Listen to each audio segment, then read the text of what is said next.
Alhamdulillahi Rabbil Alamin. La journée du vendredi est une journée extrêmement importante dans la vie du croyant, du musulman. Tout simplement parce que le prophète alayhi salatu wassalam nous dit dans le hadith rapporté par Muslim que le meilleur jour sur lequel s'est levé le soleil, c'est le jour du vendredi. Premièrement, parce que c'est cette journée qu'Allah Jalla wa Ala, ou lors de cette journée qu'Allah Jalla wa Ala a créé Adam alayhi salam. C'est cette journée-là où Adam fut introduit au paradis, c'est cette journée-là où Adam alayhi salam fut sorti du paradis. Allah tabaraka wa ta'ala nous rappelle l'importance du jour du vendredi et il nous appelle à se rendre aux mosquées le jour du vendredi lorsqu'il dit Ya ayyuhalladhina amanu idha nudiya lis-salati min yawmil jumu'ati fas'aw ila dhikrillahi wa dharul bay'. Ô vous qui avez cru, lorsqu'on appelle à la prière du vendredi, eh bien accourez vers l'évocation, le rappel de Dieu et délaissez toute négoce. Alors la journée du vendredi, il est important pour tout croyant et croyant de savoir qu'il y a des règles de bienséance à adopter lors de cette journée-là, des sunan à adopter. Parmi ces règles de bienséance, 1. Multiplier les prières sur le prophète alayhi afdalus salatu wa askat taslim. Notre prophète alayhi salatu wa salam nous dit multiplier les prières sur moi et il nous rappelle qu'il faut le faire particulièrement les nuits et les journées du vendredi. Et il dit alayhi salatu wa salam, celui qui prie sur moi une fois, Allah Jalla wa Ala prie sur lui 10 fois. Donc multiplier la prière sur le prophète en disant alayhi salatu wa salam ou bien Allahumma salli wa sallim ala Muhammad. Parmi les règles de bienséance, 2. C'est de venir le plus tôt possible le jour du vendredi à la mosquée selon ses capacités. Et c'est ce qui nous attriste malheureusement. Beaucoup de personnes ont les capacités de venir tôt et ils viennent à la dernière minute, plus que cela, quelquefois à la dernière seconde. Alors que le prophète alayhi salatu wassalam nous a dit fi sahih que le jour du vendredi se postent devant les portes des mosquées des anges. Et ils ont des feuillets et ils notent ici en ordre ou par ordre le nom de chaque personne qui rentre à la mosquée. Et quand l'imam prend part au sermon du vendredi, se met ici en place afin de faire la prière et le sermon du vendredi, eh bien ici les anges ferment les feuillets et se rendent dans la mosquée afin d'écouter le sermon du vendredi. Plus que cela, le prophète alayhi afdalus salatu wa askat taslim nous dit celui qui se rend à la mosquée la première heure, c'est-à-dire le plus tôt possible, le premier temps de la journée du vendredi après salat as-subh, il a la récompense équivalente à celui qui aurait donné en aumône une chamelle en offrande. Celui qui se rend à la mosquée le deuxième temps, il a en aumône ou en récompense l'équivalence de celui qui aurait donné en offrande une vache. Celui qui se rend le troisième temps, il a comme récompense ici ce qui correspond à celui qui aurait donné en offrande un bélier. Celui qui se rend au quatrième temps, il aura comme récompense ce qui est équivalent à celui qui aurait donné ici en offrande une poule. Et celui qui vient au dernier des temps, il a comme récompense l'équivalent à celui ou ce qui est équivalent à celui qui aurait donné comme aumône un œuf. Et quand l'imam monte sur le chair, ici les anges ferment les feuillets et prennent place ici à la mosquée. Donc il est important de venir tôt à la mosquée tout en sachant que le prophète alayhi salatu wassalam nous a motivés à venir tôt à la mosquée lorsqu'il dit fi sahih dans le hadith rapporté par At-Tirmidhi et Al-Bayhaqi et d'autres bi sanadin hasan.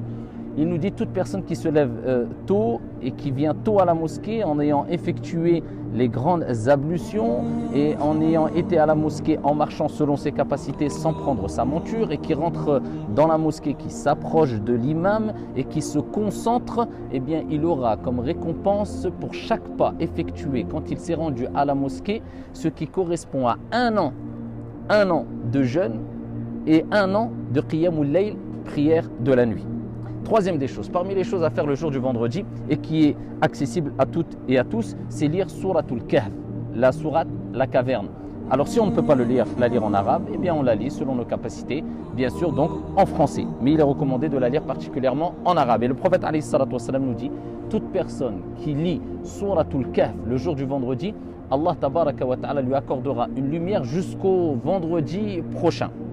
Parmi les choses à faire le jour du vendredi aussi, c'est multiplier les invocations.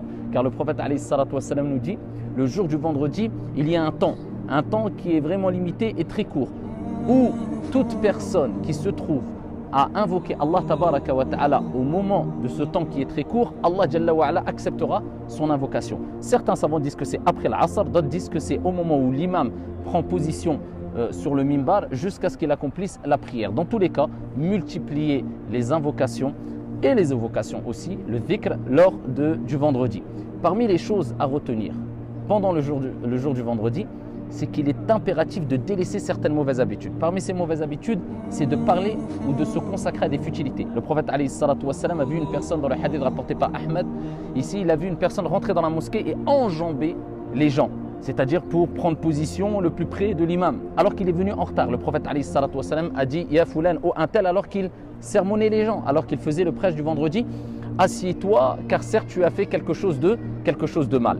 Parmi les choses qui sont à délaisser aussi le jour du vendredi, eh bien, c'est les futilités qui vont te déconcentrer, comme le fait de parler, ou ne serait-ce que de dire à ton frère ou à ta sœur, tais-toi, garde le silence. Le prophète alayhi salatu wassalam nous dit, le jour du vendredi, alors que l'imam fait le prêche, toute personne qui dit à son frère, tais-toi, eh bien, il aura prononcé une futilité. Et dans un autre hadith, toute personne qui a prononcé ou commis une futilité lors du vendredi, il n'a pas de jumu'ah. C'est-à-dire que la prière est acceptée, incha'Allah, mais il perd toute la récompense du vendredi. Donc dès que l'imam commence le sermon, il est interdit de discuter, de parler, de jouer avec son téléphone ou autre chose, strictement interdit. Et celui qui le fait, eh bien, il a perdu la récompense du vendredi. Et cela est autorisé de parler brièvement si vraiment c'est une darura, une nécessité. Parmi les choses qui sont impérativement à délaisser le jour du vendredi, eh bien, c'est de vouloir venir écouter un rappel le jour du vendredi sans appliquer ici ce qu'on a entendu sûrement le vendredi précédent. Je vise ici les personnes qui se rendent à la mosquée le jour du vendredi et qui se garent n'importe où sans respecter le voisinage, qu'ils soient musulmans ou non musulmans. Et ça, c'est une preuve qu'il y a un manque d'application et de compréhension des rappels qui sont prononcés le jour du vendredi. Donc celles et ceux qui se rendent à la mosquée du vendredi doivent se rendre avec un bon comportement en appliquant des bienséances. Et parmi ces bienséances-là, c'est de se garer de la meilleure des manières ici afin de ne pas déranger son voisinage. Et ça, c'est quelques règles de bienséance à appliquer le jour du vendredi afin que cette journée-là soit une journée bénie, sans oublier que cette journée-là est considérée en islam comme un Eid, une journée de fête pour les musulmans. Donc faites vivre cette ambiance religieuse à la maison, dans les mosquées, tout au long de cette journée-là. Qu'Allah tabaraka wa ta'ala vous bénisse. Walhamdulillah.